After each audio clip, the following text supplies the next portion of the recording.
Ариун сүнсний хүчээр та нар найдвараар бялгсан байхын тулд найдварын Бурхан та нарыг итгэл дотор бүх баяр баясгалан болон амар тайвнаар дүүргэх болтугай.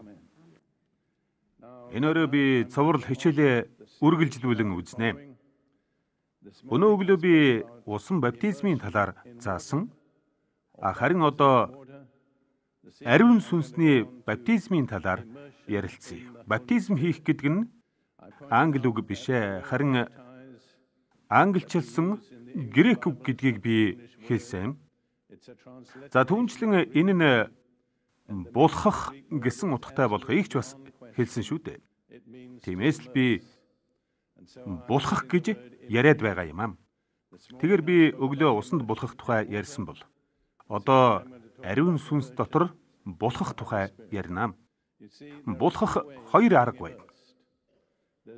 Нэг нь бүхэл биеэрээ усан санд ороод булхаад гарах. Энэ бол усан баптизм. Гэтэл бас Ниагарын хүрхрээ хэлбэрийн арга байна. Би анх удаа Ниагарын хүрхрээг харахдаа энэ их усанд ганцхан секундын дотор л шалб норох юм байна да гэж бодож билээ. Энэ бол ариун сүнсний баптизм юм. Библи ариун сүнсний баптизмын тухай өгүүлэх бүрт ариун сүнс хүмүүсийн дээр буусан байдаг. Тэгэхээр бид булхах тухай ярьж байна. Усанд булхах. Усан доор ороод гарах. Ариун сүнсэнд булхах. Доор нь ормогц. Таны дээр бууж булхна. Гэхдээ аль ч тохиолдолд та таллаж биш, харин бүрэн булхах ёстой. Сайн мэдээний дөрвөн ном дөрвүүлээ Есүсийг ариун сүнсний баптизм хүртээх талаар онцлон тэмдэглэдэг нь тун чухал юм аа. Гэтэл бид үүнийг нэг их анхаардаггүй. Би тэр дөрвөн хэсгийг бүгдийг нь уншмаар байна. Матай номын 3:11 дээр Иохан Баптист хэлэхдээ миний хувьд гэвэл гимшлийн чин төлөө би та нарт усаар баптизм хүртээдэг. Харин миний араас ирэгч надаас илүү хүчтэй бөгөөд түүний шаахайг тайлах нь ч надад зохисгүй. Тэр та нарт ариун сүнсээр хийгээд галаар баптизм хүртээнэ гэж юм. Тэгвэл Марк номын 1:8 дээр бас Иохан Баптист ингэж хэлжээ. Би та нарт усаар баптизм хүртээсэн. Харин тэр та нарт ариун сүнсээр баптизм хүртээнэ гэж байна. Лука 3:16 дээр Иохан Баптист ингэж хэлжээ. Иохан бүгдэд хандан миний хувьд гэвэл би та нарт усаар баптизм хүртээдэг. Харин надаас илүү хүчтэй нэгэн ирж байна. Би түүний шаахайн сурыг ч тайлах зохисгүй хүн. Тэр та нарт ариун сүнс хийгээд галаар баптизм хүртээнэ гэсэн. Эцэст нь Иохны сайн мэдээний 1:33. Энд Иохан Баптист Есүсийг албан ёсоор танилцуулсан юм. Танилцуулга тус бүрт Есүс хүмүүстэй ариун сүнсний баптизм хүртээх тухай хэлж байна. Иохны сайн мэдээнд энэ талаар арай дэлгэрүүлж хэлдэг. 29-р ишлэлээс эхлэе. Дараа өдөр нь Иохан өөрлөө нь ирж яваа Есүсийг хараад ертөнцийн нүглийг үүрэгч Бурхны хургийг харахтун гэж юм. Тэгээд 33 дугаар ишлэлд Иохан Баптист би түүнийг таниагүй. Харин усаар баптизм хүртээлэхээр намайг илгээсэн тэр хиний дээр сүнс тагтаамит буун ирж тогтхыг чи харна. Тэр бол сүнсээр баптизм хүртээгч мөн гэж надад айлдсан юм гэжээ. За тэгэхээр Иохан 3 зүйл хэлж байна. Тэр бол Бурхны хург, Бурхны хүү, тэр ариун сүнсний баптизм хүртээд. Есүс бол Бурхны хург гэдгийг бид сайн мэднэ. Гэтэл үүнийг сайн мэдээнд нэг л удаа хэлсэн байдаг. Гэтэл Есүс ариун сүнсээр баптизм хүртээнэ гэдгийг сайн мэдээний номд 4 удаа хэлжээ. Өөрөөр хэлбэл энэ нь Есүсийн талаар мэдэх хэрэгтэй амин чухал зүйлсийн нэг юм. Түүнийг аврагч гэдгийг, хураг гэдгийг мэдэх нь сайн хэрэг. Гэхдээ ингээд дуусахгүй юм. Бид түүнийг ариун сүнсний баптизм хүртээгч гэдгийг ховчлон мэдэх ёстой. Есүс газрын үйлчлэлээ дуусгаж үхлээс амьлуулагдсныхаа дараа Үйлс 1:4-5 дээр энэ амлалтыг ахин давтжээ.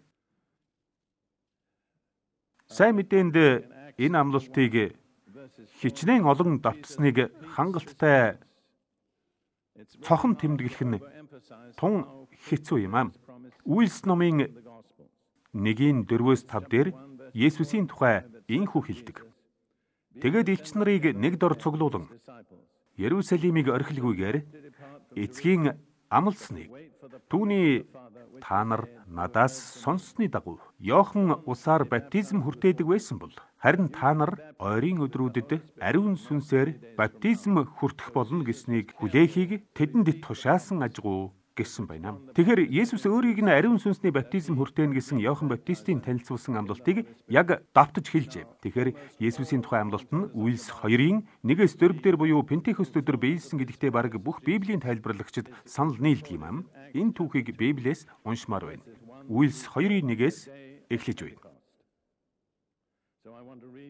Пентекостийн өдөр болоход тэд цөмөөрөө нэг газарт цугласан байлаа. Гэнэт тэнгэрээс хүчт хуй салхи мэт дуу чимээ гаран тэдний сууцгааж байсан байр бүхэлдээ тэрхүү дуунд автагджээ. Тэгтэл гал хаялах мэт хилүүд бий болон хүн нэг бүрийн дээр тогтохыг тэд харлаа. Ийхүү тэд бүгд ариун сүнсээр дүүрч мөнөөх сүнсээр дамжуулан өгөгдсөнийг харь хэлээр ярьж эхлэв гэжээ. Тэгэхээр энэ үйл явдал 3 үе шаттай өрнөжээ. Нэгдүгээрт ариун сүнс дээрээс бууж хүмүүсийг булгахад баптизм өрнөсөн. Энэ үйл явдал хүмүүсийн сууж байсан газрыг бүхлээр нь дүүргэж тэдний дээрээс нь булгасан. Хоёрдугаарт хүн бүр ариун сүнсээр дүүрсэн.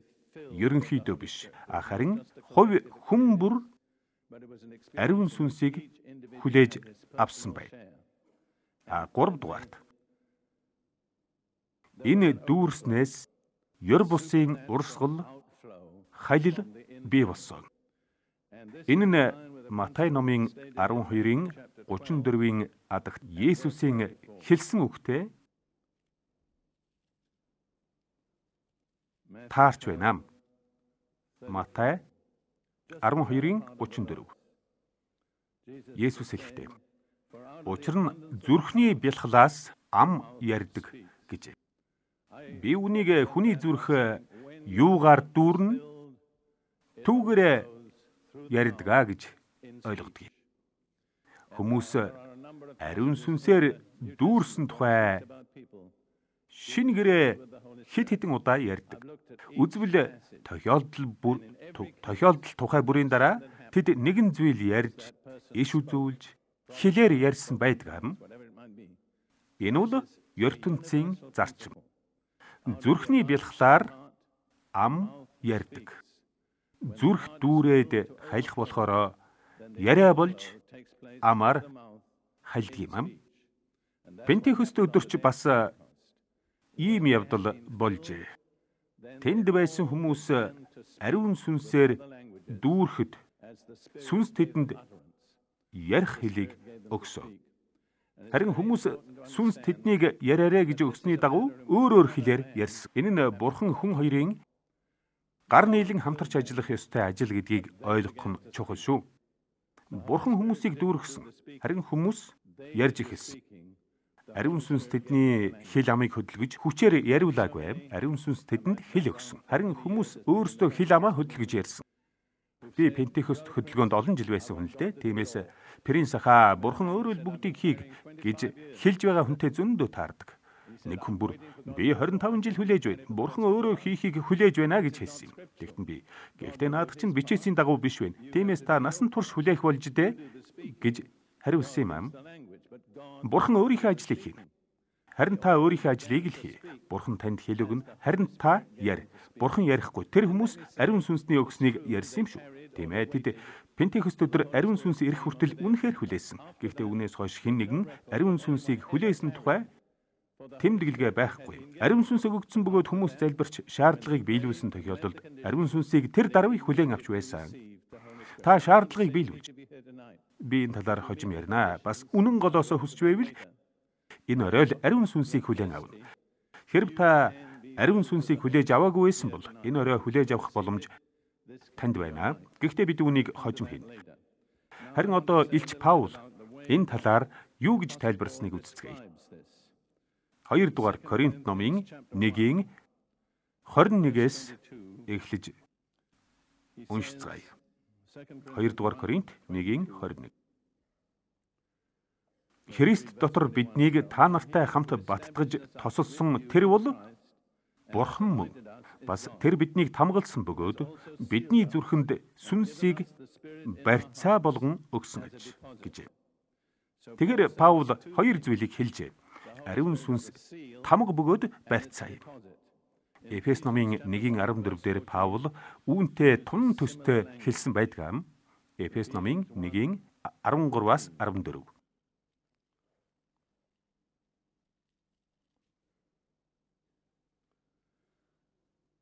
Түүний дотор та нар ч бас үнэний үгийг буюу та нарын авралын сайн мэдээг сонссны дараа мөн түүнд итгээд амлалтын ариун сүнсээр тамгалагдсан байв. Тэр нь Бурхны эзэмшлийн золилт хүртэл бидний өвийн батлан даагч болж түүний алдрыг магтуулахын тулд өгөгдсөн. Хажууд нь тайлбарлахдаа баталгаа болгож буй урьдчилгаа гэжээ. Тэгэхээр ариун сүнсний баптизм зөвхөн хүний дотор л болдог далд зүйл биш, харин харагддаг, сонсогддог үйл явдал ажээ. Паул 2 зүйл хэлсэн. Энэ нь тамга бөгөөд барьцаа юм. Нэгдүгээрт барьцаа. Та хэдийнэ Есүс их боловч энэ нь таныг Есүсийнх болохыг нийтэд ил тод харуулж байгаа юм. Ариун сүнс таныг тамгалснаа нийтэд ил тод харуулж байна.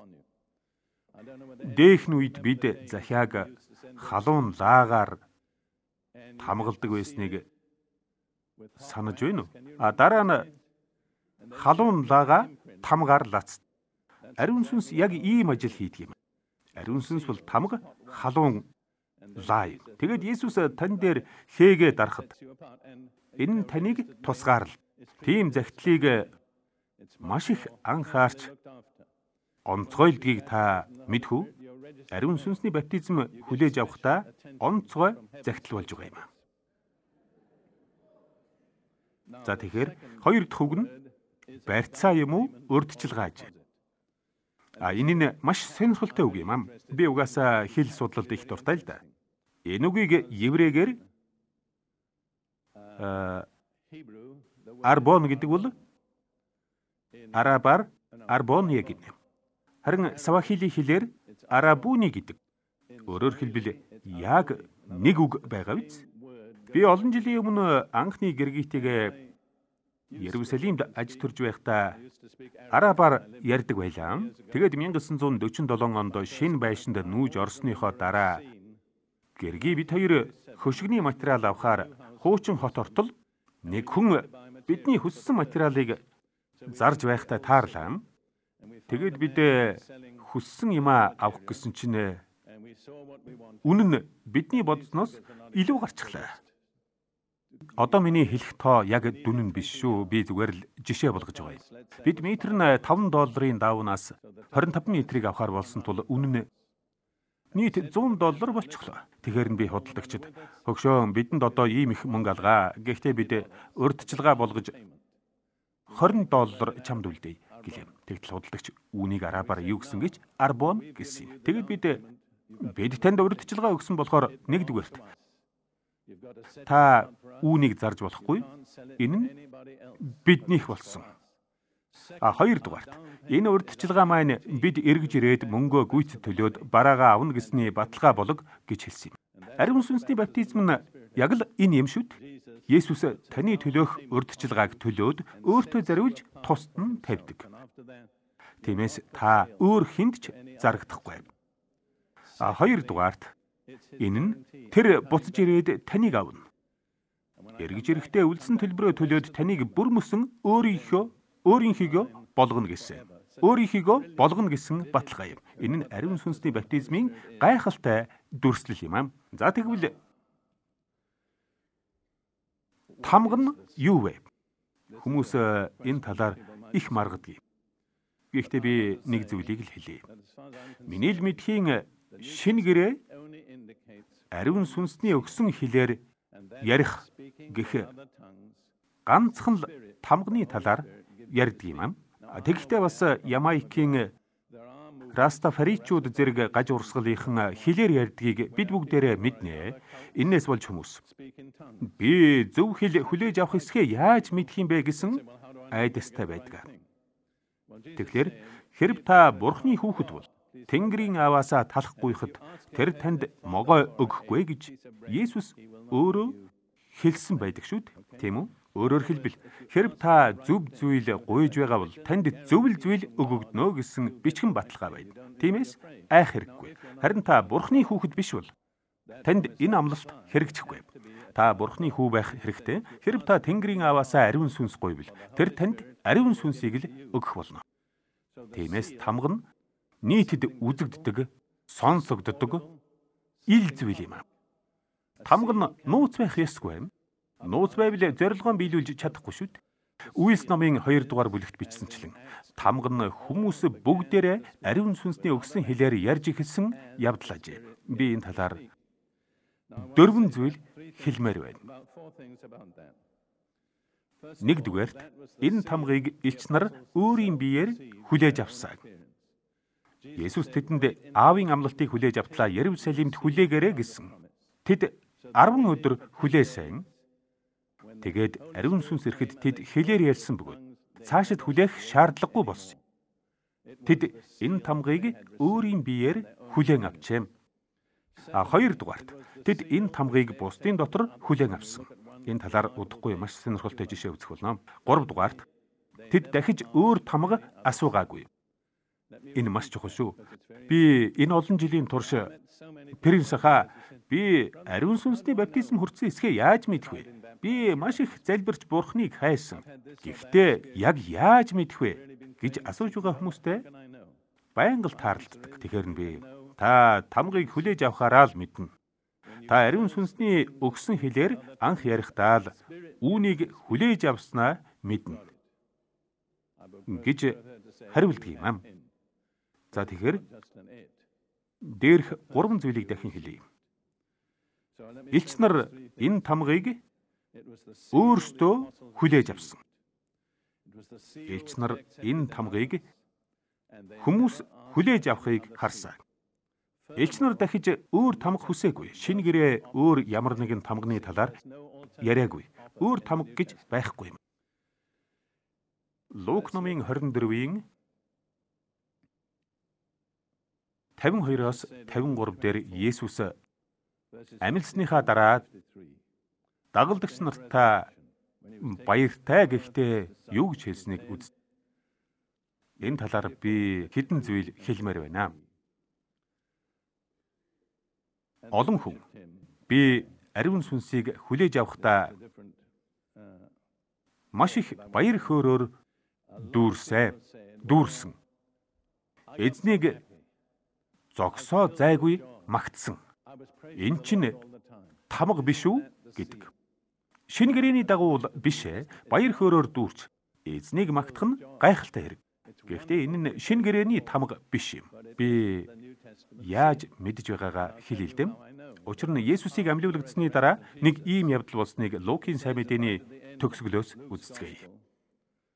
Тэнхүү ерөөж байхдаа тэр тэднээс салж тэнгэр өөд оджээ. Тэд үлэмж баяр хөөртэйгээр Ерүсалим руу буцав. Тэгээд Бурхныг магтан сүмд байнга байх болсон ажгүй гэж. Тэгэр хүмүүс маш их баяр хөөртэйгээр Бурхныг магтан ерөөж байж. Гэхдээ тэд тамгыг хүлээж аваагүй байсан.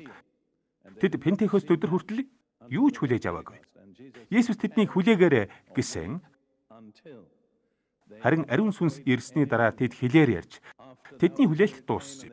Тэд цаашид юу ч хүлээгээгүй. Энэнийг маш тодорхой дүрсэлдэг нэгэн явдал Үлс номонд байдаг юм. Би тэр түүхийг одоо үзмээр байна. Үлс номын 10 дугаар бүлгийн төгсгөл. Үлс 10. Петр ер бусын удирдамжаар Корнелиусын гэрт очсон түүхийг бид мэднэ. Ийвд хүн гадаад хүнийд идэж уух нь битгий хэл. Гэрт нь орохч бурууд үзэгддэг байсан тул Петр тийшээ явахыг хүсээгүй. Гэхдээ Бурхны шахалтаар өөр 6 ийвд итгэгчийг дагуулan очжээ. Гэрчтэй байхыг хүсч илдэм. Тэгээд Петр тэдэнд Есүсийн тухай ярьж байтал ийм зүйл болжээ. Үлс номын 10:44. Петр эдгээр үгсийг хэлж байх зуур үүнийг нь сонсож байсан бүх хүн дээр ариун сүнс буув. Петрийн номлол нилээд гүнзгээрсэн, нилээд сонирхол татдаг. Энэнийг өмнөх ишлэлээс нь харж болох юм аа. Түүнд итгэсэн хэн боловч түүний нэрээр нүглийн уучлалыг хүлээн авдаг гэж бүх иш үзүүлэгчид түүнийг гэрчилдэг гэв. Тэгээд Корнелийн гэрт байсан эгэлжирийн хүмүүс итгэж гим нүглийн уучлалыг хүлээн авчээ.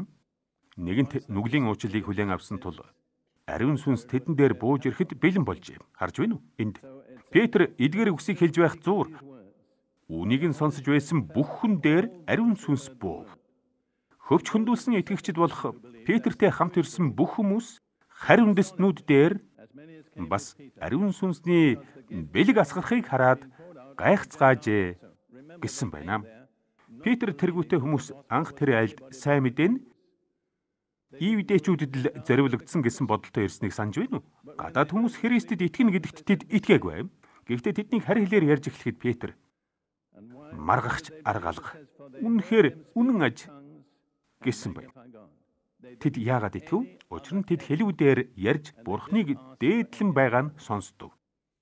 Тэдэнд өөр ямар ч нотлогоо хэрэггүй байж. Тэд өөр ямар ч нотлогоо хүсээгүй.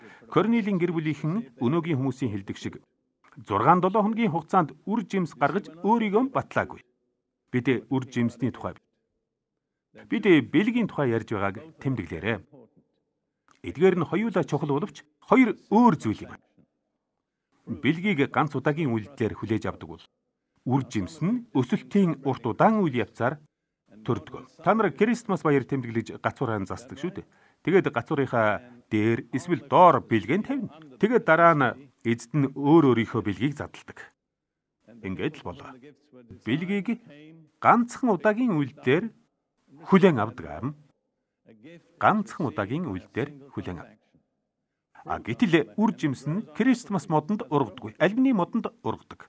Үр жимс ургахад цаг хугацаа, үйл явц хэрэгтэй. Тэгэхээр үр жимс нь яриангүй амин чухал боловч үүнийг бэлэгтэй хольж хутгаж болохгүй. Ариун сүнсний бэлгийг ганцхан удаагийн үйлдэлээр хүлээн авна. Ганцхан удаагийн үйлдэлээр. Тэнхүү Петр Корнелийн гэрийнхний талаар ингэж хэлжээ. Бидний авсанчлан тэнхүү ариун сүнсийг хүлээн авсан энэ хүмүүст баптизм хүртээхэд хинч уснаас татгалзаж чадахгүй биз дээ. Өөрөөр хэлбэл Петр тэдэнд тохиолдсон явдлыг Пентекост өдөр тохиолдсон явдалтай яг л адилхан авч үзжээ.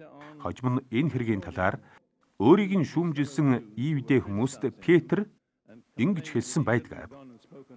Үлс номын 11:15 намайг ярьж эхлэхэд анх бидэн дээр ариун сүнс буусанчлан тэдэн дээр бас буулаа гэж.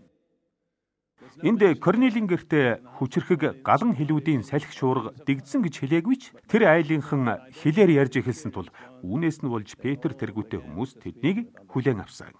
Тиймээс энэ нь элч нарын хүлээж авсан тамга бас бусдын хүлээж авсан тамга мөн бөгөөд тэд өөр ямар нэгэн тамга асуугаагүй. Бас шинэ гэрээнд өөр ямар нэг тамганы талаар яриагүй гэдгийг би хэлж чаднаа. Тэгэхээр хэлээр ярихыг хачин жигтэй бүр чөдгөрийн гэж үздэг хүмүүс байдгийг би хинээс ч илүү сайн мэднэ. Намайг хэлээр ярьдаг учраас надтай хамт нэг гудамжаар алхахгүй гэдэг. Евангелийн тийм үйлчлэгч байдаг юм. Ийм л байна. Би мэдээж түүнийг уучлана. Гэхдээ түүний саналыг дэмжихгүй. Бурхан альва нэг үйл явдлын аман дээр бяцхан саад байршуулдаг юм шиг байгаа юм. Тэгээд үнэхээр чин сэтгэлээсээ хүсэн тэмүүлээгүй хүн энэ саадыг давж чаддаггүй. Хүмүүс хизээч сураагүй хэлээрэн ярьж баясах нь зарим хүний дургүйг хүргэдэг бололтой. Ер нь Англо-Саксон, Европ, Америк язгууртай хүмүүс Христ итгэлийн талаар маш буруу ойлголттой явдгаа гэж би боддгийг. Нэн тэргүүнд тэд Христ итгэлийг оройн дээд зүйл гэж сандаг. Тэгээд чуулганд чанга ярьж болохгүй, суугаад, босоод дуулах ёстой. Тэгээд хөөрч баясаж болохгүй гэдэг. Би ч гэсэн ийм л итгэл бишрлэр хүмүүжсэн хүн. Би чуулганд 10 жил 7 хоногийн 8 удаа явдаг байсан тул энэнийг сайн мэднэ юм. Гэхдээ Библи ийм юм ярьдаггүй. Бурхны бидэн дотор хийж байгаа үйлсийг бид чөлөөтэй илэрхийлж чаддгүй учраас дотроо шаналдаг. Библиэс хүмүүс уйлсан, дуулсан, хашгирсан, бархирсан, алгаан ташсан, бүжсэн, баярлан хөөрсөн тухай, баясан хөөрсөн тухай уншиж болно. Тэд сэтгэл хөдлөлөн харуулсан. Би Зүүн Африкийн багшийн сургуулийн захирлаар ажиллаж байхдаа багш нарыг ажилд авдаг байлаа. Тэр үед би хүн эрдмийн өндөр зэрэгтэйч багшийнхаа хувьд тааруухан байж болдгийг мэдсэн юм аа.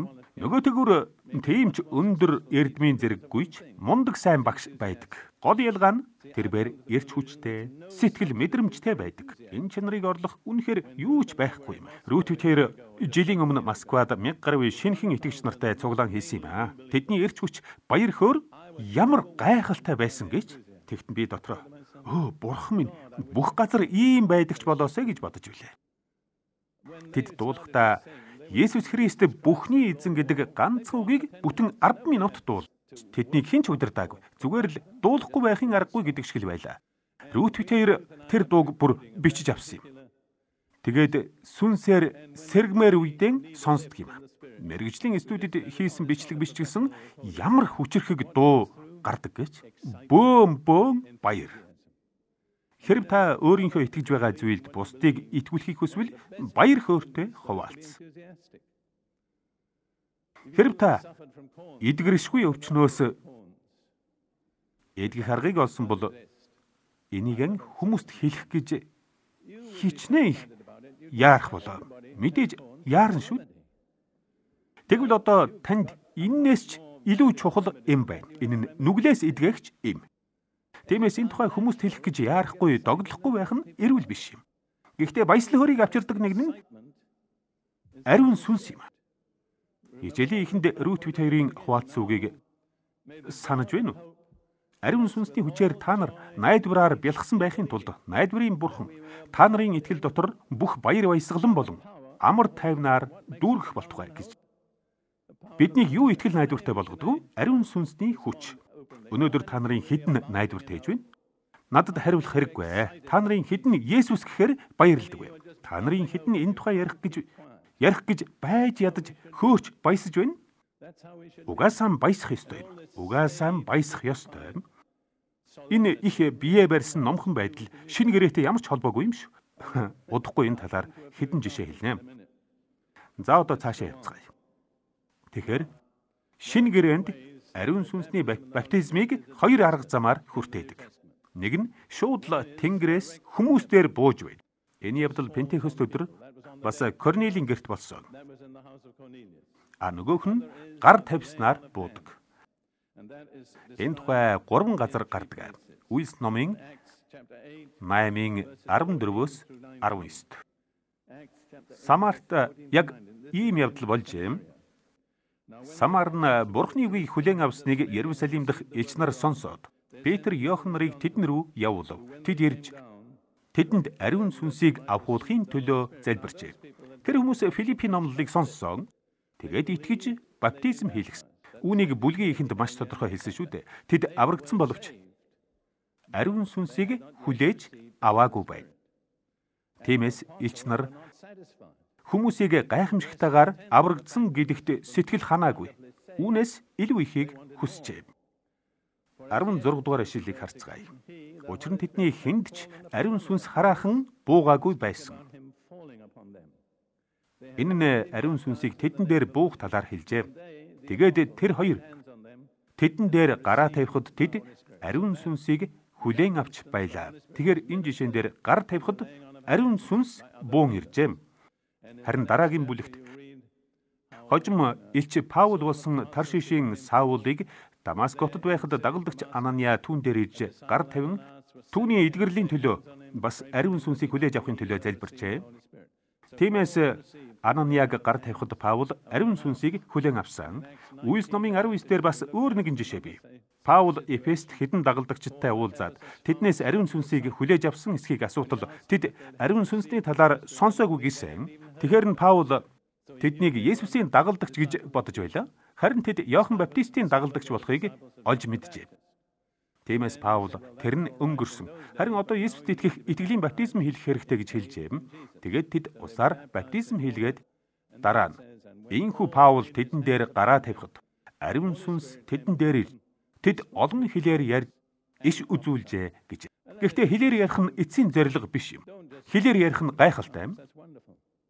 Гэхдээ яагаад иш үзүүлж болохгүй? Бурхан танд үүнийг зөвшөөрнө. Ариун сүнсний баптизмын зорилго нь юу вэ? Хамгийн гол зорилго нь Бурханы ёр бусын хүчийг хүлээж авах юм аа. Бурханы ёр бусын хүчийг хүлээж авах. Үйлс номын 1:8 дээр Есүс дагалдагч нартайгаа салах ёс гүйцэтгэн сүүлчийнхэн хамгийн чухал захиасан хэлжээ. Харин ариун сүнс та нар дээр ирэхэд та нар хүчийг олж, хүч гэдэг үгийг грекээр динамус гэдэг бөгөөд. Үүнээс англи хэлний динамит гэдэг үг үүссэн юм. Динамитаас тесрэлт үүсдэг. Ариун сүнс буухтаа тесрэлт авчирдгийг та харж болно. Есүс үхлээс амьсан болохоор л хүмүүс баярлсан гэж зарим хүн хэлдэг. Гэхдээ энэ нь яг оновчтой биш юм. Учир нь Есүс 50 өдрийн өмнө амьсан бөгөөд Иерусалимд хинч энэ талаар сонсоогүй байсан. Харин ариун сүнс ирэх үед энэ тухай Иерусалим даяар хэдхэн цагийн дотор л тархсан байдаг. Үнийг л динамит гэдэг байгаа юм. Энэ бол тесрэлт. Зарим хүн тесрэлтээс айдаг учраас дургүй байдаг. Гэхдээ ариун сүнс юм чинь тесэрчил байг гэж би хэлнэ. Тэр юу хүснэ л хий. Би гэрлэн чимэг буюу Льюстрес хизээч дүүжлэгдэж үзээгүй. Гэхдээ бурхан намайг дүүжлэгдэвэл дуртаяа дүүжлэгдэнэ. Гэхдээ бурхан намайг хизээч ийм байдал оруулж байгаагүй. Тэр хүмүүс юу хүлээж авсан бэ? Гэрчлэх хүчийг хүлээн авсан. Харин ариун сүнс та нар дээр ирэхэд та нар хүчийг олж намайг гэрчлэх болно. Сайн мэдээ нь үнэхээр ёр бус юм байгаа биз? Энэ нь зүгээр л игэл жирийн үйл явдлын тэмдэглэгээ биш юм. Есүс оршуулгадж, үхлээс амьлуулагдж, Тэнгэрөөд одсон. Энэ бол ёр бусын үйл явдал. Дан ганц теолог мэдэх хангалтгүй юм.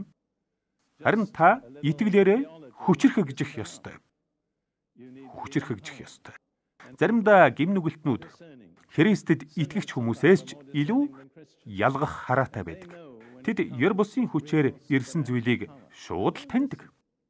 Би үүнийг олон газар харсан. Нүгэлтнүүд ёр бусын хүч ажиллаж байгааг таньдаг бөгөөд энэ нь ч тэдэнд ач тусаан өгдөг. Энэ нь тэдний анхаарлыг татдаг.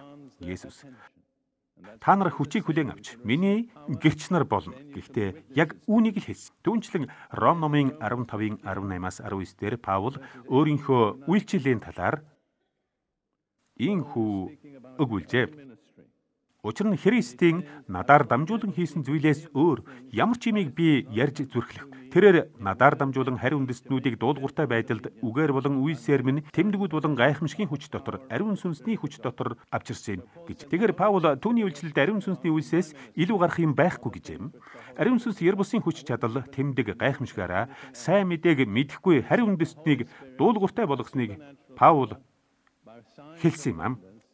Би газрын харь хүмүүстэй уулзаж явсан. Гэхдээ зүүн Африкт өнгөрөөсөн 5 жилээ хизээч мартдаггүй.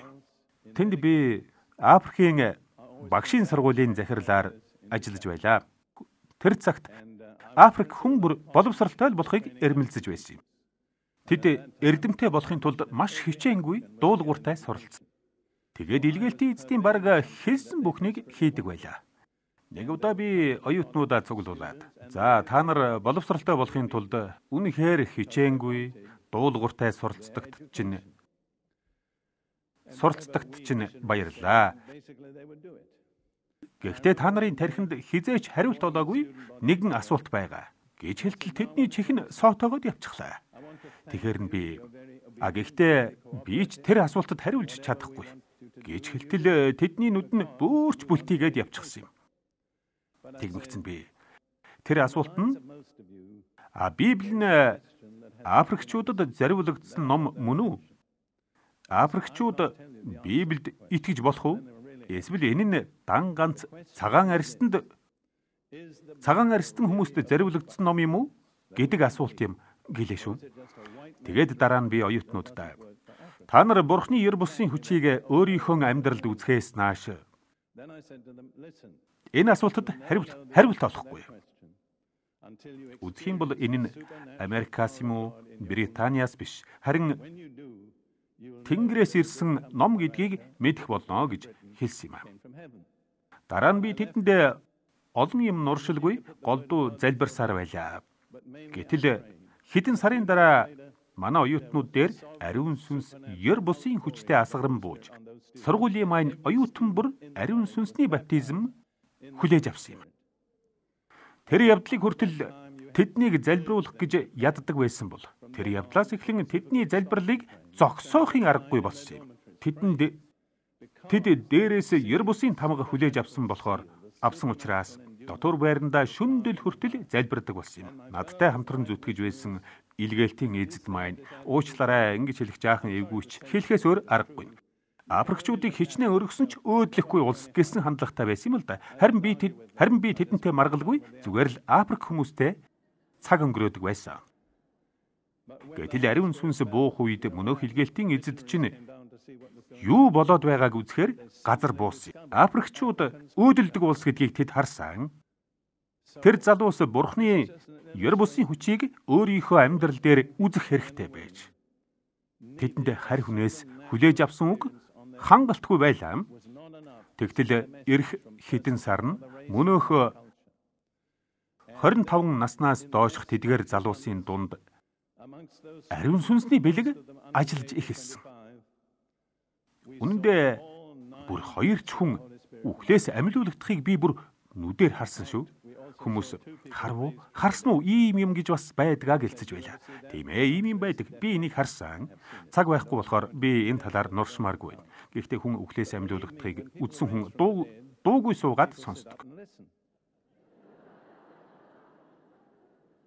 Есүс дагалдагч нартай "Та нар яваад Тэнгэрийн хаанчлалыг номлож, өвчтөг эдгээж, үхлээс амьлуулж, чөтгөрийг хөөж, уйман өвчтөг цэвэршүүл" гэсэн. Тэгэд хизээд нь энэ тушаалаа хүчингүй болгочихсон юм бэ.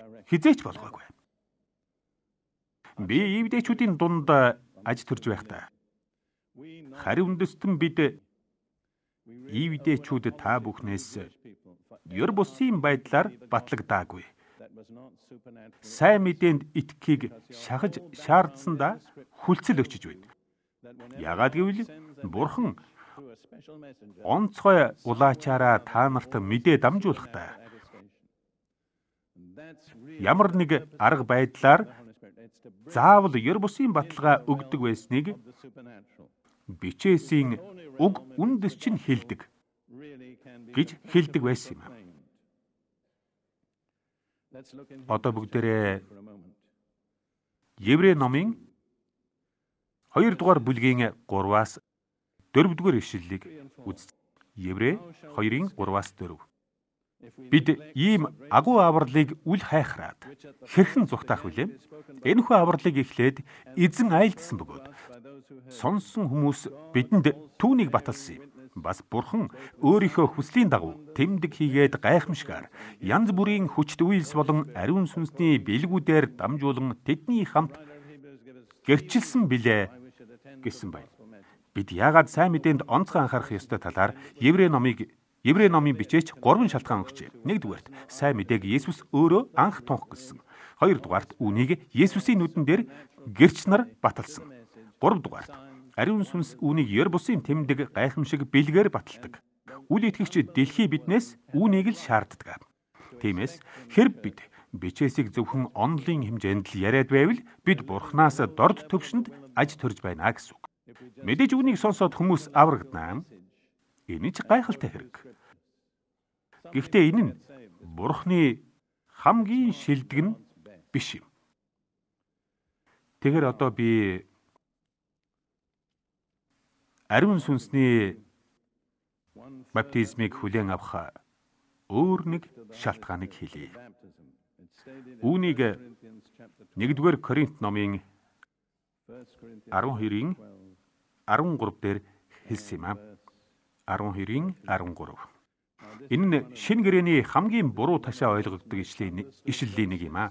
Үнэн дээр орчуулагч нар нь Паулийн хэлсэн үгийг буруу ойлгосноосоо болж буруу орчуулсан хэрэгэлдэв. Миний бие грек хэлийг 10 настайгаас эхлэн сурсан бөгөөд хэлж байгаа зүйлдээ бүрэн итгэлтэй байна. Итгэлгүй байсан бол ингэж хэлэхгүй байсан.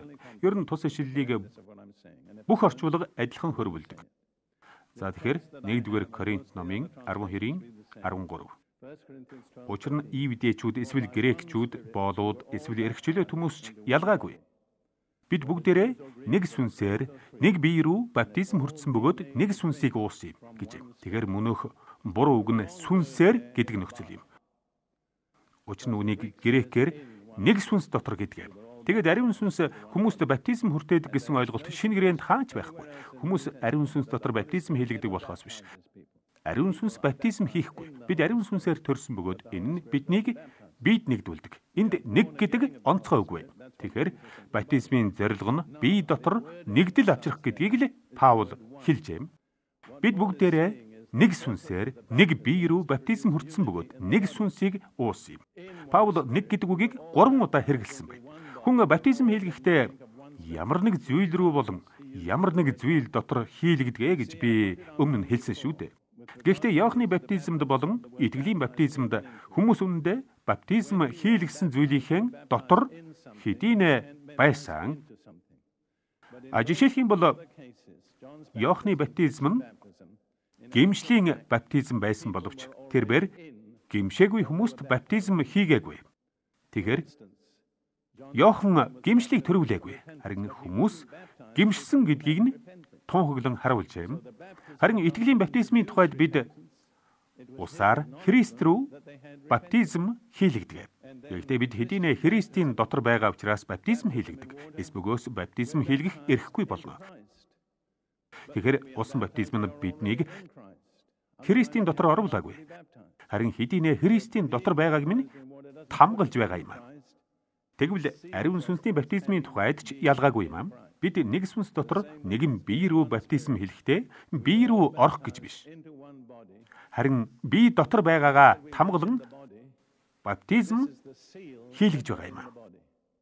Тэгэхээр Иохны баптизмын хувьд бид усан дотор баптизм хийлгэсэн. Итгэлийн баптизмын хувьд бас усан дотор хийлгэсэн бол ариун сүнсний баптизмын хувьд ариун сүнс дотор хийлэгдэг. Тэгэхээр бидний ямар нэг зүйл дотор баптизм хийлгэж байгаа явдал нь үнэндээ биднийг аль хэдийнэ тэр зүйл дотроо байгааг батлан харуулж байгаа үйлдэл юм. Гимшил дотор, Христ дотор, нэг бие дотор. Гэхдээ ариун сүнсний баптизм нь биеийг нэгдүүлэх зорилготой гэдгийг бид хизээч мартаж болохгүй. Үүнийг мартснаас болж чуулганы түүхэнд эмгэнэлтэй явдал гардаг. Бидний махан бие нэгдэхийн оронд хагарал, бутрал бий болгодог нь тун харамсалтай. Бид үүнийхээ төлөө гэмших ёстой. Ариун сүнсний баптизм нь таныг биеийн нэг хэсэг болгохын төлөө бөгөөд жинхэнэ итгэгч бүр урсгал, чиглэл, угсаа, соёлоосоо үл хамааран тэр биеийн гишүүн гэдгийг бүү мартаарай. Нэг л ариун сүнс бие, нэг л бие. Бурхан үг нь ийм л зоригтой байсан. Харамсалтай нь бид бусад олон зүйлийн адил энэ зорилгыг ч бас хөсөрдүүлсэн гэж болох юм. Жишээлбэл эзний зоог нь биеийг нэгдүүлэх зорилготой байсан ч бидний махан бие үүнийг яасан? хуваагдах шалтгаан болгосон. Энэ нь Бурхны биш, бидний алдаа юм. Бид тиймээс жаахан хариуцлагатай байх ёстой. Пентекостууд нь мэдэмхий байдалтай, Пентекост бусууд нь шүүмжлэмтгий байдалтай хариуцлага хүлээ. Би насаараа шахуу Пентекост явсан болохоор Пентекостуудын бид л бүгдийг мэдэн чадна гэдэг уриаг тун сайн мэднэ. Тэгвэл олон Пентекост хүнийг харахаар чиний мэддэг чаддаг чинь хангалтгүй байна да гэж халагламар болдог. Дайнын нэгэн эртний Пентекост чуулганд өвчин туссан ядуу настай бэлэвсэн нэгэн авгаа байлаа. Тэрээр Дайн хэлээр бид л бүгдийг мэднэ, бид бүгдийг чадна гэж хэлсэн юм. Гэхдээ түүнийг хараад түүний мэддэг чаддаг бүхэн нь тийм ч их биш юм да гэж бодогдож билээ. Пентекостуудын бид л бүгдийг мэднэ, бүгдийг чадна, бид сайн мэдээг бүрэн эзэмшсэн гэдэг хандлага олон хүний дургүйг хүргэдэг. Гэхдээ бидэнд байгаа маань даанч өчүүхэн байна. Бид баптизм хийл гэж хэлээр ярьсан ч Бурхны жишгт хүрэх өдий байна. Баптизм нь таныг төгс болсны баталгаа биш юм. Энэ нь төгс байдлын тамга биш. Төгс болоход маань туслах тусламж юм. Пентекостууд бид та аврагдана, дахин төрнө, усан баптизм хийлгэнэ, хэлээр ярина, тэгээд л төгс болно. Бид бүгдийг мэднэ гэх маягийн юм ярьдаг ам. Гэхдээ хэрв таны хувьд хаалганд хүрэх нь зориг юм бол та цаашаа хизээч ахихгүй юм. Зарим Пентекостууд жаахан бодолтой байх хэрэгтэй. Би Пентекостуудын ачаар аврагдсан тул тэдэнд хайртай л да. Маш олон жил би тэдний хийж байгаа бүхнийг хамгийн зөв гэж боддог байлаа. Тэгтэл тэд ч бас сул талтай гэдгийг дараа нь мэдсэн юм.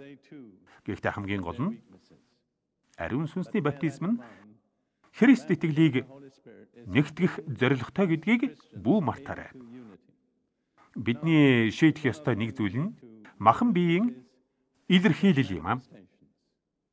Миний бодлоор ихэнх Христэд итгэгчид бие хит их барьдаг. Тэд хүний жишг нэр төрөө бодсондоо амьдралд нь үйлдэж байгаа Бурхны ажлыг чөлөөтэй илэрхийлж чаддаггүй.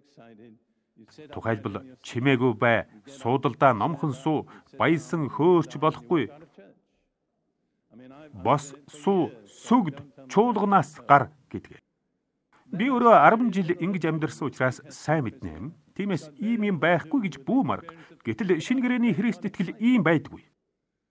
Тэнд хүмүүс баясан хөөрдөг, дуулал номыг уншихгүй юу? Давид барьхарч уйлж ороо шалбар норгодог байсан.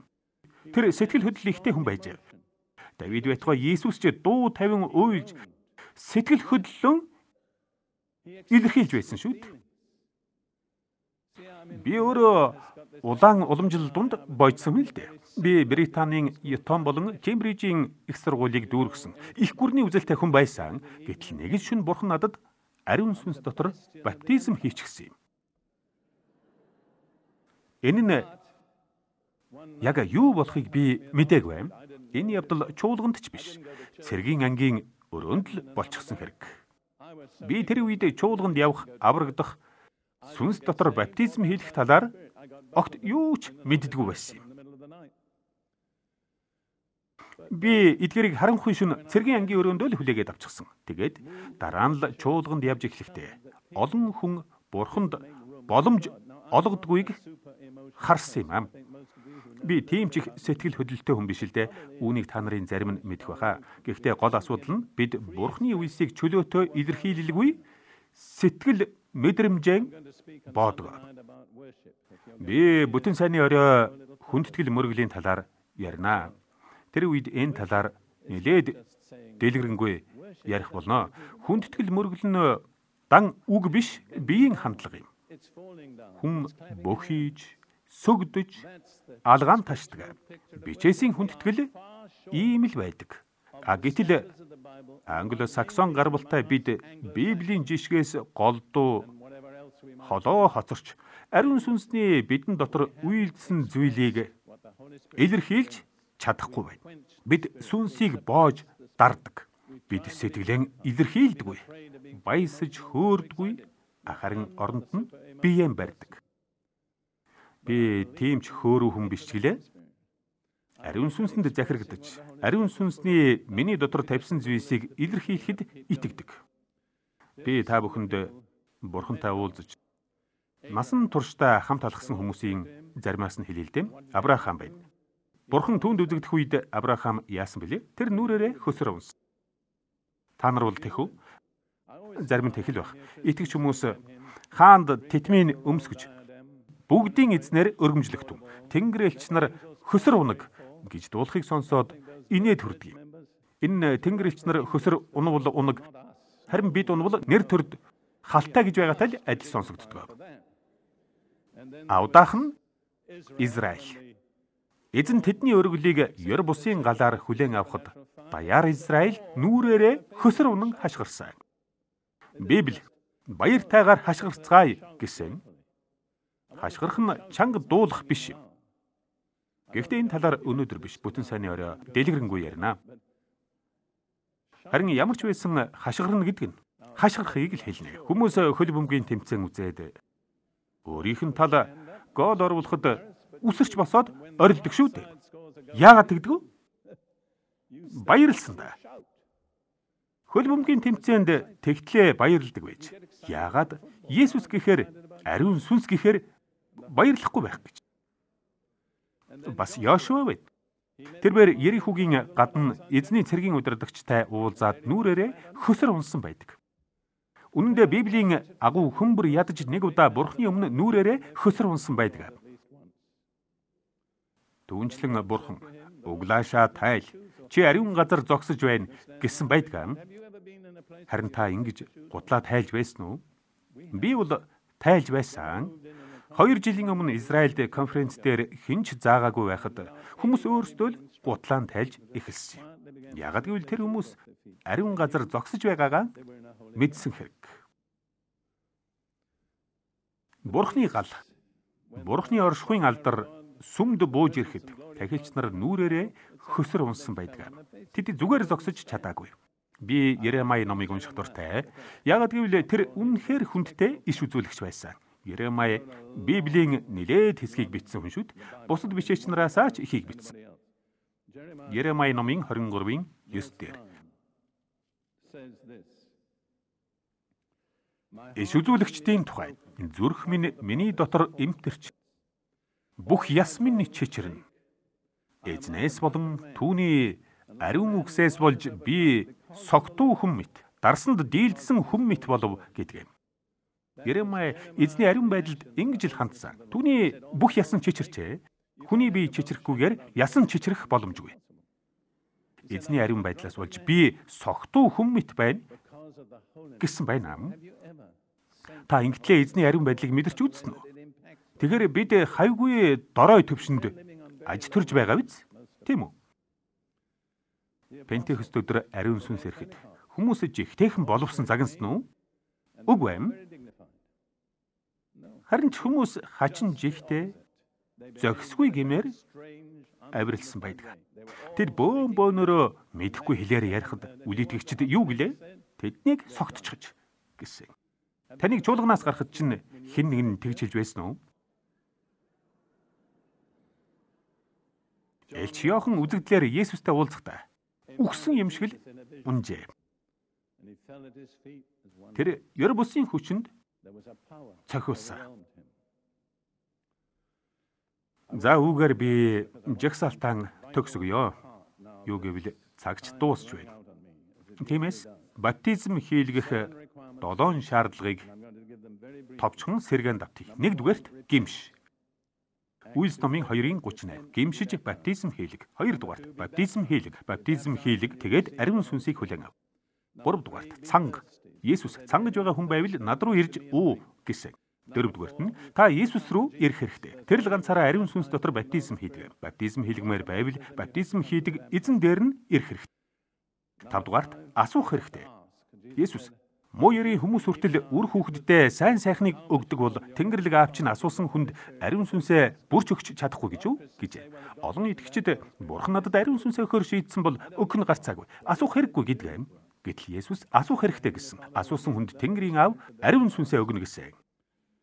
6 дугаарт нь хүлээж авах хэрэгтэй. Хүлээж авахыг уухтай зөвөрлсөн. Тэгээд 7 дугаарт та биеийнхээ хамгийн зоргоороо эргэтнэ буюу хилээ бурханд өргөх хэрэгтэй. Олон хүн үүнийг хийх гэж их зовдөг. Бидний хилийг ариун сүнсээр захирах нь тэрээр ирж хяналтыг гартаа авна гэсэн бурхны баталгаа юм. Библиэд хилийг миний алдар гэдгээ. Үүнийг бараг бүх орчуулга гаргаж хэлээгүй боловч дуулал 16 дээр дуулаач. Би бурхныг алдраараа магтана гэдгийг. Харин Үйлс 2:26 дээр Петр би эзнийг хэлээрээ магтана гэсэн. Таны хэл бол таны алдар гэдгийг та мэдхүү. Яагаад гэдгийг мэдхүү. Танд яагаад хэл өгөгдсөнийг та мэдхүү. Хэл нь бидэнд бурхныг алдаршуулах дээд зорилгын төлөө өгөгдсөн эрхт юм. Бурхныг алдаршуулаагүй хэл яриа нь буруу юм. Харин ариун сүнс ирээд таны хэлийг захирахад таны хэлсэн ярьсан бүхэн бурхныг алдаршуулна. Тэр цагт л та хэлээ бурхны танд өгсөн тэр зорилгын дагуу хэрэглэнэ. Тэгэхээр би хичээлийнхээ төгсгөлд орж байна. Гэхдээ энд цангаж байгаа хүмүүс байгаа нь лавтай. Байгаа гэдэгт найдаж байна. Байхгүй бол тун харамсалтай. Үүнийг хэрхэн хүлээж авахыг би одоо маш энгийнээр хэлмээр байна. Ингээд бүгдээрээ Иохан номын 7 дугаар бүлэг дээрх Есүсийн үгийг уншицгаая. Хэрв цангасан хүн байвал над руу ирж өөхтөв. Надад итгэдэг хүн түүний дотроос амин усны гол урсах болно гэж сударт хэлсэнчлэн байх болно гэв. Есүст итгэсэн хүмүүсийн хүлээн авах сүнсний тухай тэр үүнийг хэлжээ. Учир нь Есүс хараахан алдаршуулгадаагүй тул сүнс өгөгдөөгүй байлаа гэжээ. Есүс алдаршуулгадах хүртэл сүнс өгөгдөх боломжгүй гэжээ. Харин Есүс аавынхаа баруун гарт очоод ариун сүнсээ асгасан. Тэгэхээр шаардлага нь тун энгийн ажээ. Таны биелүүлэх ёстой байсан ч биелүүлээгүй шаардлага байгаа. Та баптизм хийлгээгүй байж болно. Та асуугаагүй байж ч болно. Тугайлбал би баптизм хүлээж аваагүй. Энэ талаар юу ч мэдэхгүй байсан. Би асуугаагүй. Гэхдээ Бурхан намайг ариун сүнсээрээ дүүргэсэн. Миний гэдэс дотор нэг л сонин мэдрэмж төрж юм. Тэгээд энэ юу вэ гэж бодсон. Тэгтэл толгойд өөр хэлээр ярина гэдэг хиллэг харвсан. Тэгэд би энэ нь өөр хэлээр ярихтаа ямар хамаатай юм болоо гэж бодоод чангаар Бурханд Бурхан минь би хэлээр ярих ёстой юм бол ярихад бэлэн байна гэж хэлсэн юм. Тэгтэл нөгөө мэдрэмж чинь цээжээр дамжин хоол хэлээр дамжин хөдөлсөн. Би үнийг өөрөө удирдаагүй ч төдөлгүй би хятад маягийн хэлээр ярьсан юм. Тэр үед би баптизм гуйгаагүй. Баптизм ч хийлгээгүй байсан. Би усан баптизмыг бүр хожмол хийлгсэн шүү дээ. Гэхдээ мэдээж үндсэн нөхцөл шаардлага гэж байна. Есүс цангасан хүн байвал над дээр ирээд уу гэсэн. Тэгээд түүний хэвлээс гол урсна гэсэн. Ямар гайхамшигтай өөрчлөлт вэ? Цангасан хүн ирээд дараа нь өөрөө амийн голын сувг болж байна. Юу болсон? Ариун сүнсний баптизм.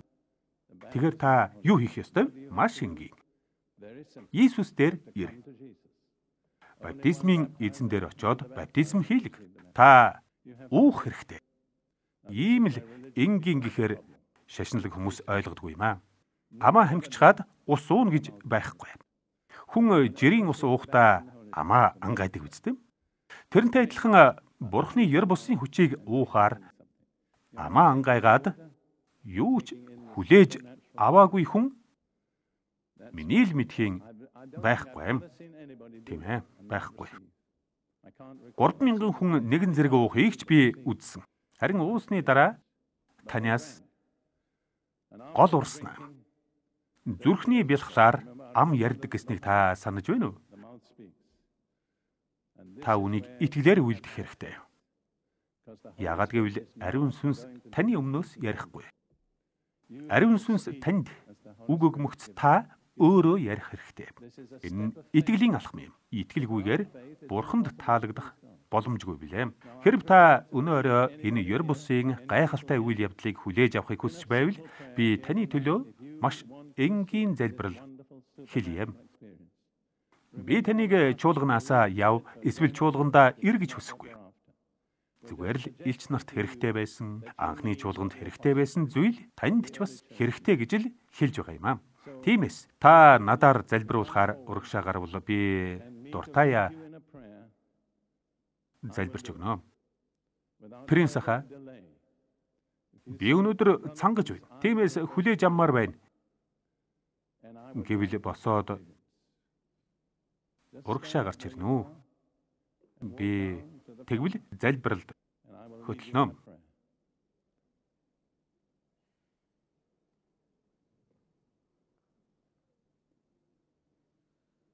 Сайн байна. Энд байгаа сандлыг зөөгөөд өгөх хүн байвал тун сайн байна. Маш сайн байна. Гайхалтай.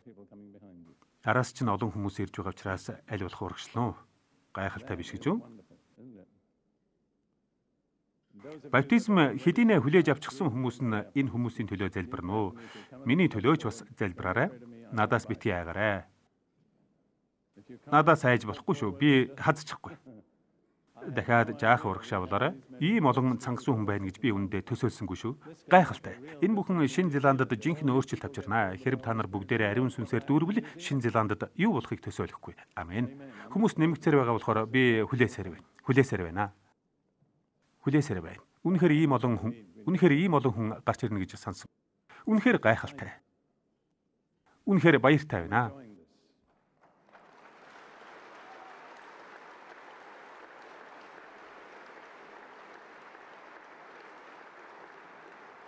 Ер нь пресбитериан хүмүүс нэлээд хөшүүн хүмүүс байдаг. Гэхдээ мэдээж бүгдээрээ тийм биш ээ. Гэхдээ пресбитерианчуудын итгэлийн тунхагт хүний оройн дээд үүрэг нь Бурхныг алдарш. Мөнхөд түүнийг хайрлах гэд та нар Бурханд хайрлан дурладгүй. Бурхан өөрт нь хайрлан дурлаасай гэж хүсдэг. Ингээд маанч тусалдаг.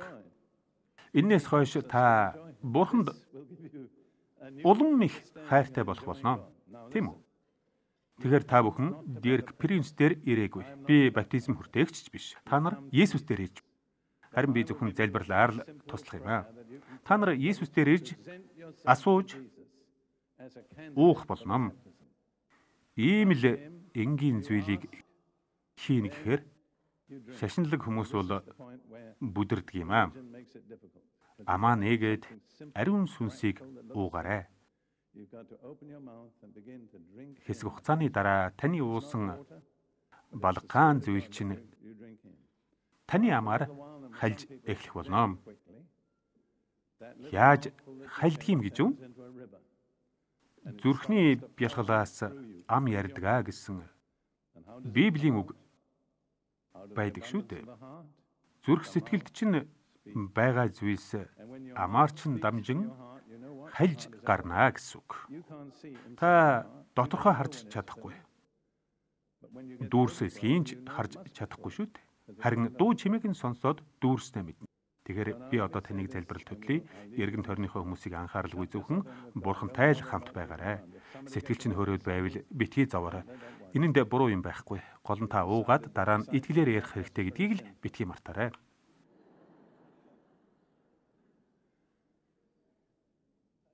Хэрэв та Бурхны хүүхэд бол талахгүйсэн хүүдээ аав чинь хизээч чулуу өгөхгүй гэснийг санаарай. Ариун сүнсийг гуйвал ариун сүнсийг л авна. Би таныг Есүс рүү залбирлаар хөтлөе. Хэрэв та аврагдаг бол би таныг яг одоо Есүсийг аврагчаар хүлээж авах залбиралд хөтлөнө. Тэр цагт та ариун сүнсийг хүлээж авах эрхтэй болно. Залбирлынхаа төгсгөлд амен гэж хэлмэгцээ. Залбирлаа дуусгаарай. Цаашид залбирахын хэрэггүй. Ариун сүнсийг залбирснаар биш, ууснаар хүлээж авдаг. Ягд гэвэл та өөрийнхөө хэлээр залбираад байвал өөр хэлээр ярьж чадахгүй. Та англиар ярихаа болоод шинэ хэлээр ярьж эхлэх хэрэгтэй. За одоо би та бүхнийг энгийн залбиралд хөтлөё. Та нар надад хандаж залбираагүй. Би зүгээр л танд Есүс дээр очих үгийг л зааж өгч байна. Амен гэж хэлээд дараа нь яана гэлээ ууж эхэлнэ. Ойлгосноо? Хэрэв танд ямар нэгэн асуулт төрвөл бид цаашаа нэг ч алхмаа хийж чадахгүй учраас зүгээр л эзэн таны асуултад хариулна гэдэгт итэг. Ойлгосноо? Одоо намайг дагаад хэлнэ үү? Намайг дагаад итгэлтэй хэлээрэй. Эзэн Есүс ээ. Та Бурхны хүү мөн бөгөөд Бурхны хүрэх цорын ганц зам. Миний нүглийн төлөө загалмай дээр нас барж үхлээс амьдсан гэдэгт би итгэж байна. Би хийсэн бүх гэмээ гимшиж байна.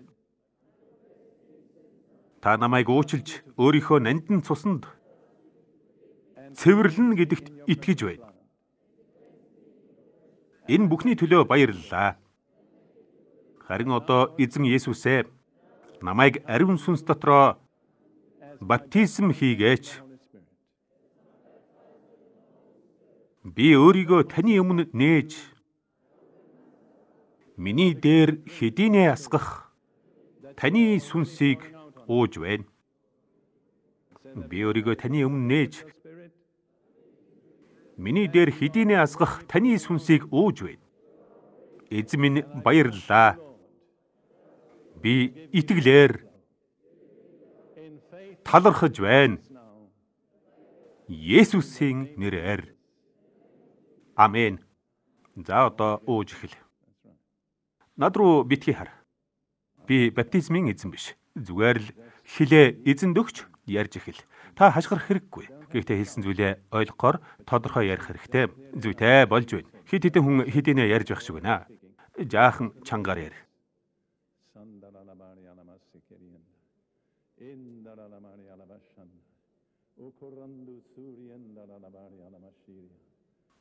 Эргэн тойронд байгаа хүмүүсийн дийлийнх нь ярьж байна. Маш олон хүн ярьж байна. Маш олон хүн ярьж байх шиг байна. Зөвхөн эзний өмнө бай. Асуулт та Март. Зүгээр л чөлөөтэй байгаарай. Их эзний өмнө чөлөөтэй бай. Эзэн Есүс минь ээ, баярлалаа. Баярлалаа. Баярлалаа Есүс. Зүйтэй. Сэтгэл чинь хөдлөөд байвал бүү зовоорой. Бид ойлгоно. Эзэн минь баярлалаа. Баярлалаа Есүс. Одоо та нар эзэнтэй шууд харилцаж байна. Ариун сүнс шууд эзэнд хандан залбирч байна. Таны сүнс Бурхантай шууд чөлөөтэй харилцаж байна. Та шууд Бурхантай ярьж байна. Баярлалаа эзэн минь. Баярлалаа Есүс. Баярлалаа. Чөлөөтэй байгаарай. Эзэн Есүсээ баярлалаа.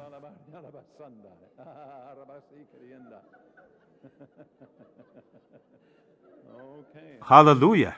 Баярлалаа эзэн. Баярлалаа эзэн. Баярлалаа эзэн. Амен.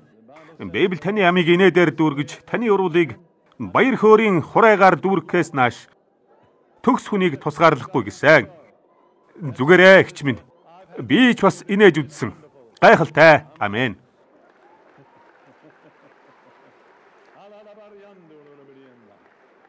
За тэгэхээр хэлээр хэдийнэ ярьдаг бусад хүмүүс нь босч зогсоод бүгдээрээ эзнийг хэлээр магтацгаая. Англиар биш, өөр хэлээр энэ газрыг Бурхны магтаалаар дүүргэцгээе.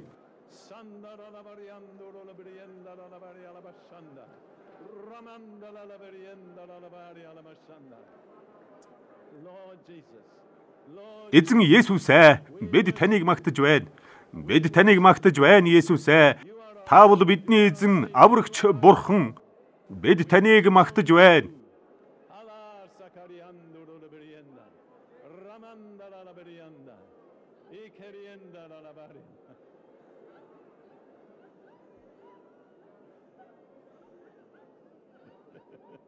Би атархаж байна шүү.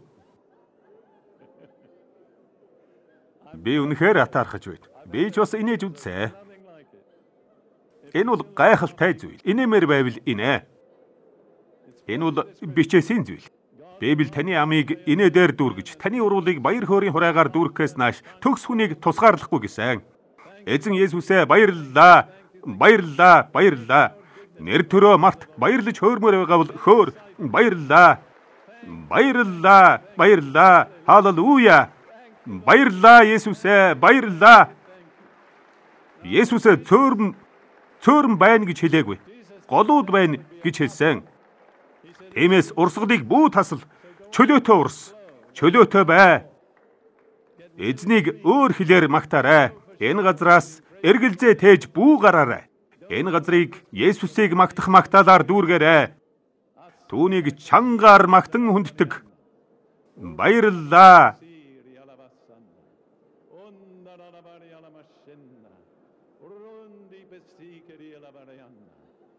Баярлалаа. Түүнийг чангаар магтан хүнддэг эзэн Есүсээ баярлалаа. Та магтуулах бүрэн эрхтэй Бурхан билээ. Баярлалаа. Баярлалаа Есүсээ. Бид танд хайртай.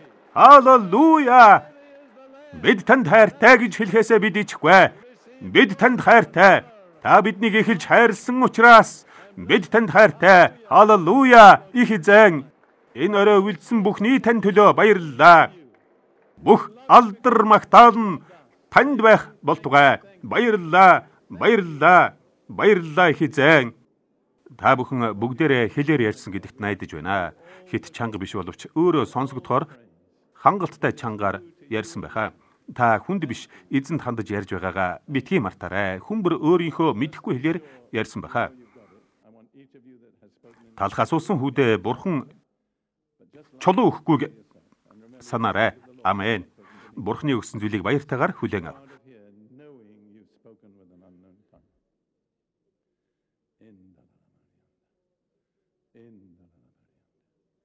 Remember, if you ask for bread, you didn't get a stone. Amen. Just enjoy what God has given you. Thank you. Баярлалаа. Баярлалаа Есүсээ. Баярлалаа. Баярлалаа. Баярлалаа эзэн. Баярлалаа. Баярлалаа эзэн. Одоо бүгдээрээ цуглаанаа өндөрцгөөё. Үлдмээр байгаа бол үлдэж болно. Маргааш би дараагийн суур доктрины талаар буюу гар тавих талаар ярина. Гэртээ амар тайван харж хэлээр ярьсаар унтаарай.